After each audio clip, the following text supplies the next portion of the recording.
বছরের প্রথম দিনটা আমি ভগবানের নাম করেই শুরু করলাম।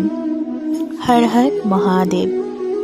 আমি বিশ্বাস করি আমাদের প্রত্যেকের জীবনে যাই কিছুই ঘটছে তার পেছনে নির্দিষ্ট কারণ রয়েছে।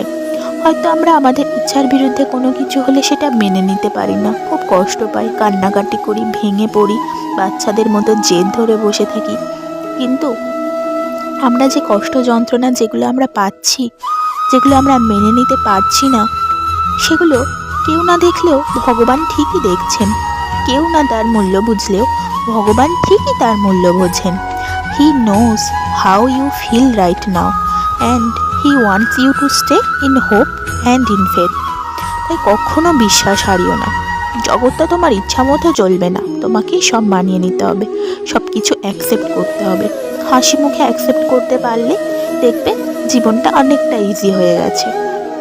তো আমি খুব ভাগ্য করে এমন কিছু মানুষ পেয়েছি যারা আমাকে সাপোর্ট করেছে। তার মধ্যে একজন আমার খুবই পছন্দের, তার সাথে হাজারো মনোমালিন্য হয়েছে, হাজারো ঝগড়া হয়েছে, কিন্তু সে আমাকে ছেড়ে যায়নি। সেই মানুষটা সবসময় আমার ফিউচার কীভাবে ব্রাইট হয় তার দিকে খেয়াল রেখেছে। জীবনে এমন অনেক মানুষ আসবে যারা তোমাকে মিথ্যা ভালোবাসার প্রতিশ্রুতি দেবে, কিন্তু যার তোমাকে পাওয়ার কোনো স্বার্থ নেই, শুধু তুমি বিপদে পড়লে তোমাকে সাহায্য করেই তার উদ্দেশ্য থাকবে। সেরকম মানুষ পাওয়াটা খুবই ভাগ্যের ব্যাপার। জানি না আমার জন্য ভগবান কি লিখেছেন, কে আমার পাশে থাকবে, কে আমার পাশ থেকে চলে যাবে, সেটা আমারও জানা নেই। তবে I am ready for this new chapter 2026। Har Har Mahadev.